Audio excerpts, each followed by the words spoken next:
Okay, so what we're going to be covering today is basically a candle jar spell. We're going to use an intuitive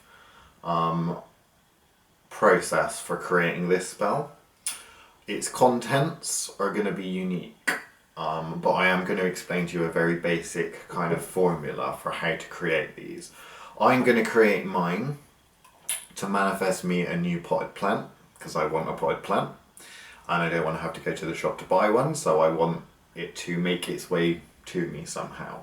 Now, if you watched the How Do Spells Work video, there are kind of two basic types of spell. There's single use, fast acting, like this one. And then there's the kind of extended long-term use, which the energy builds and grows over time, like the charm bag one. This one again, like I said, single use, because I want to do the spell and then I want the potted plant to manifest fairly quickly. Probably not going to manifest right in front of me, but like in 5 minutes time, but you never know. So basically the way we teach people to do these, because we do these a lot during consultations and stuff, because I don't like people learning spells from books because they don't really understand how the formula works. All they see is you need this herb, that herb, the other, and they're kind of like, well, why am I using all these things? None of that's really explained. If you use an intuitive method of what you're actually being drawn to incorporate into the spell, that works quite well for a couple of reasons. The first reason is the fact that obviously you're just going to use stuff on hand, so you're not necessarily going to have to spend a lot of money going and getting things. If the spell in the book says you need a red candle, you're not going to get a red candle from the shop to do this spell. This is a candle spell, so we will be using candles, but technically you could just do away with the candle, and then it would be just a standard jar spell. But anyway, I'm sidetracking now. I do have a habit of doing that. Like I said, this is one we teach a lot of people during consultations because it doesn't require going and doing in-depth research into certain correspondences or understanding certain energies out there that you can draw from. What you're going to be using is your own magical power, your own power, and your own energy to make this work. What I like to do for the kind of left-sided brain people, the people that like to overanalyze things, is I like to explain it kind of like how a cell works. If you remember biology from school, and you remember the different parts of or anatomy of a cell, I'm going to break that down and explain what kind of the equivalent is with this spell. So for example, we have a jar. The jar is what's going to hold the spell. It is the cell membrane, okay? We're going to use this to contain the spell. What we want to do is we want to pick our intention. So what I'm going to use is Quartz Crystal. Quartz crystals are basically almost like glass, they're empty. Symbolically, I like to think of them as empty because I'm going to put something in it. What I'm going to put in it is my intention. My intention is that this spell is going to manifest me a potted plant. So I'm just going to tell it what I want it to do. That crystal, think of it as the brain, it's the programming, it's kind of like the nucleus in a cell. Basically tells the spell what you want it to do. The next step is I'm going to put kind of like an amplification into it, so an amplifier, which I like to use hematite for that. Hematite's a crystal, it's kind of like the vacuole in a cell. All this is it's going to provide a certain amount of power, charge to the spell. You don't have to use it if you don't want to. You can substitute anything, but just think what you're going to be doing is you're going to be putting some sort of energy, some sort of umph into your intention, because your intention is already in this spell. So now you're going to put a little bit of umph into it. Now, this stage you may or may not want to do based on what's on hand, but I like to make things quite visual for beginners, so there's nothing quite like a candle for, you know, creating things that are visual. So what I'm going to do is I am going to pick a candle. So I do have quite a lot of candles. Based on what I want to do, which is to manifest a potted plant, I'm going to pick a green candle because my potted plant is probably going to be green, let's be fair. So what I'm now going to do is I want to add this to the spell. The way I'm going to do that is to get a lighter and burn the bottom of the candle. You've probably done this before if you've ever done anything similar to this. So I'm going to melt the bottom of the candle and then I'm going to stick it straight into the bottom like that. Hold it for a couple of seconds like that, and then it will support its own weight. Okay. It takes a little bit of a knack to it and kind of long fingers if you do have a jar. Another thing, a reason I like to use jars is, of course, you know, this one is a brand new jar. We get through quite a lot of them because we do a lot of spell casting with clients and stuff like that. But of course, a lot of people have jars lying around. When you have a, you know, pasta sauce or something like that, they're easy to get a hold of. They don't cost anything. You've probably got some in your cupboards at the moment. Okay, so the next part is, think of it in terms of the chloroplast, which is, again, the energy. What's going to make the spell work. What we want to do is we want to infuse this spell with energy. Now, the way I like to do things is to use natural ingredients. So as you can see, in this Cunning Man's cabinet, witchy cabinet, we have a whole lot of herbs. And what I'm going to do is I'm going to look at the herbs and I'm just going to feel my intention, or think of my intention, which is I want to manifest a potted plant, and then I'm going to be drawn to specific herbs. And what we tend to do is we don't like people to look at the labels. That's why all of the labels are on the top and they're kind of wedged in, if you can see. So you can't quite make out what they say because, again, we're trying to get people to be intuitive with this. We want people to be drawn to specific things.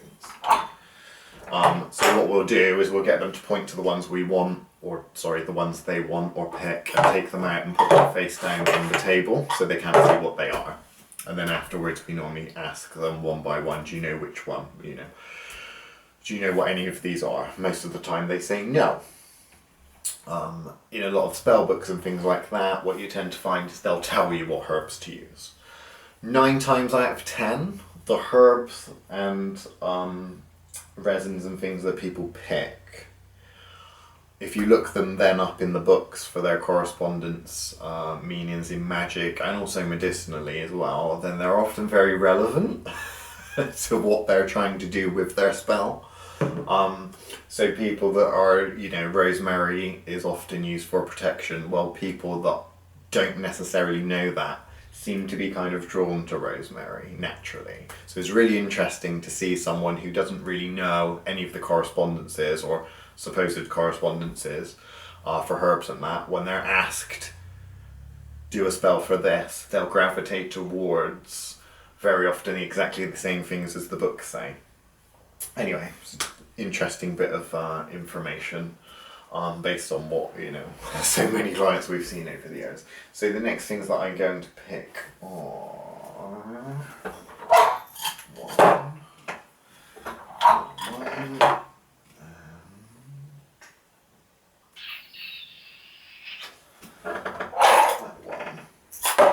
So it isn't just herbs that we tend to put in the cabinet. There's all sorts of things from rusty nails to resins, crushed up crystal, that sort of thing. What we also do have is some incense blends. So I believe I have picked 2 incense blends. I think that's the sun. Yes, that's a solar incense blend, a fire incense blend. We have rosehip, lavender, and orange. Another interesting piece of information, or something that I've certainly noticed, that when you ask someone to pick the herbs, From our perspective, the herbs often show a lot about that person's mentality. So you'll find that quite strong, loud people are drawn to kind of like the fiery blends and the kind of strong, potent herbs. So in terms of, from my perspective, although they might not tell me exactly what's going on in their head or their mindset, or I might not know the client very well, the herbs that they pick often shows, or are drawn to, often shows a lot about their personality, and it never really ceases to amaze me how much you can tell by people's preferences and choices, especially when they're put in a situation. Often the approach that we take will be guided by their preferences to herbs. So people that pick fiery things, strong things, potent things often have a kind of strong, fiery nature about them, and will want a candle spell. They want something that they can burn, that they can crush, or that sort of thing. Whereas people that have a slightly softer nature, that might be drawn to more softer things, like our water element blend, or some of our planetary incenses. They prefer a softer approach. You can really tell that. So we would take a softer type of spell. But anyway, so all you really need to do is take a pinch of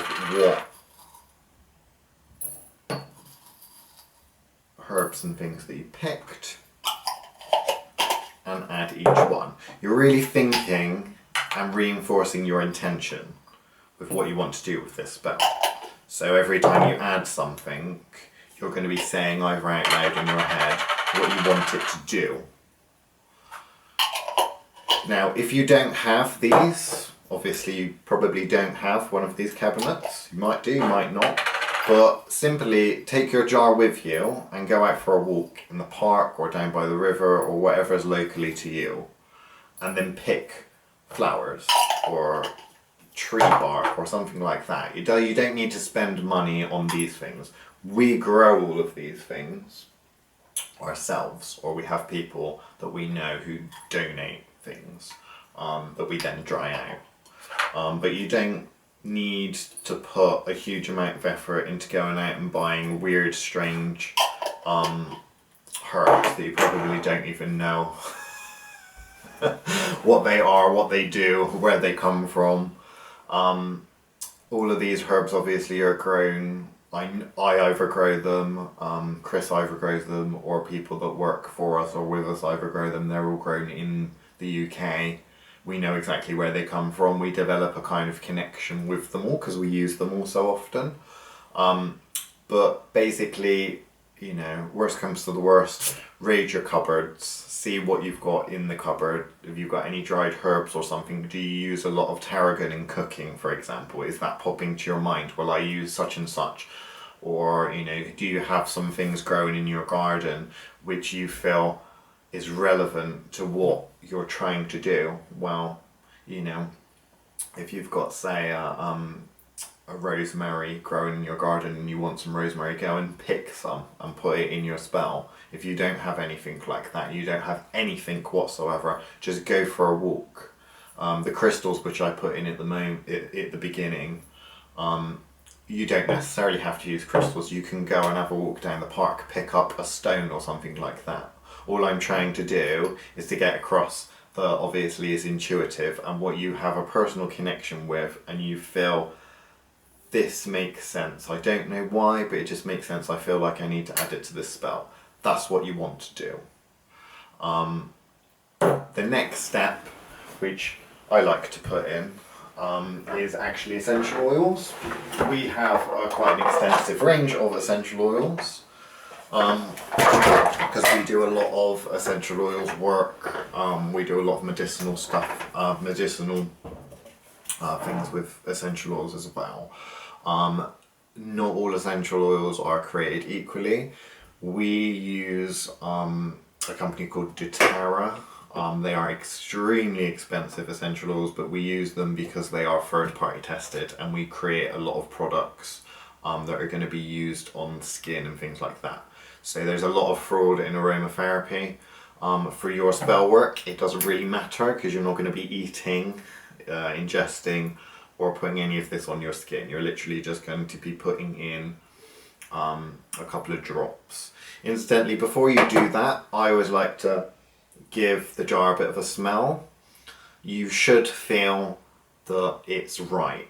So if you don't smell it and you don't like the smell, or you don't feel like you've quite put enough herbs in, which I'm kind of getting that impression that I want to put a little bit more fire in to give it more of a kick, then you're just going to do that. You're just going to add stuff. It's more easy to add than it is to take away, let's be fair. So, you know. So obviously the next thing you do is oils. If you don't have oils, again, you don't have to add this. I just like to have a little bit of crystal, candle, herbs, and oil. I'm going to pick things that are relevant to what I feel is kind of guarding me.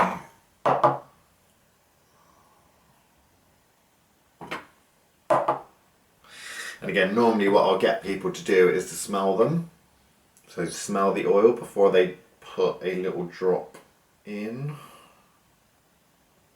If you are going to add the oils, just be a little bit careful not to pour it too much all over the candle, because obviously you will be setting this on fire and it can be, well, let's be fair, it can add a real kick if you put too much oil on it. Obviously candle safety, if you are going to light candle, never leave the candle unattended. Depending on how much oil you're going to put on these candles, you may get a flame come up. Yeah, that smells about right. Again, notice how I'm using intuition. I'm using my senses. I'm using my sight to look. That kind of feels right. Does the colour feel right? Have I got enough in it? I'm using my sense of smell. I'm really, at every stage when I add something to this mini little cauldron, this little spell, this jar, I'm really thinking about, is this right? What am I doing? What is this doing? You know, what is my intention? So I'm reinforcing my intention. You see it quite a lot when people try to do spells out of books. They spend more time trying to follow the book than they do actually focusing on the spell that they're crafting. They're kind of thinking, oh, well, I need this, I need that, I need that. What stage am I at? Oh, I need to do the candle now. Don't think about that, you know. This is a very, very loose formula, which is why I think it works so well, because everything's going to be based on you. So when this is obviously completed, the next step, obviously, is to burn it. So what you're going to do is you're going to light your candle. If this spell is for yourself, or maybe you've decided to make this for someone else, in which case if you have decided to make it for someone else, then you would probably at this point put the jar on the top and go and give it to them. This one obviously is for myself, so I'm going to burn it later. But that is pretty much all you need to do with the jar spell. After the candle's burnt, because again, like I said, this is single use, what I'm now then going to do is throw the contents away. I don't like to keep single use spells once they're used up or burned around my environment, my house, whatever. I like to throw them away immediately. Generally speaking, it's often thought that the quicker you forget about doing a spell, the quicker it will manifest. Think of it like every time you think about this spell, it's like holding on to the balloon. When you finally forget about the spell, which is very symbolic of actually throwing the jar away after the candle's burned, you're releasing the balloon. You're letting the spell, the energy dissipate and go off and do what is programmed to do. So what I would do is after this is burnt, I would then go and throw it away. I don't like to throw it away in the bin at home, because that's on my property and it's going to take a while for the, you know, waste removal people to come and remove the rubbish. I would probably go for a walk and throw it in a bin far away from home, whether it's a neighbour's bin or a bin down the park. Some people even like to throw them off of bridges into rivers. I'm not allowed to tell you to do that, but a lot of people I know do that, and a lot of people say that it's a very completing feeling throwing something like this away afterwards. But at the same time, I've known one client who we made one for, and they told me that they went and threw it away in the bin at McDonald's after they went to get a takeaway. So, you know, that spell worked. So it's really about, again, intuition. What do you feel that you should be doing with the spell when it's done? Don't leave it around. You're going to get rid of it. So that's basically the candle jar spell. Oh, for fuck's sake, this is such a shit fucking thing. You'd have thought I'd get used to this by now, but I really fucking haven't. Right. However, it's going to manifest in my life. Fuck's sake, I mean, seriously. It's containing the spell, yeah? So what we need... Already. Oh, for fuck's sake, seriously, again? Fuck off. I gotta put this fucking phone on silent.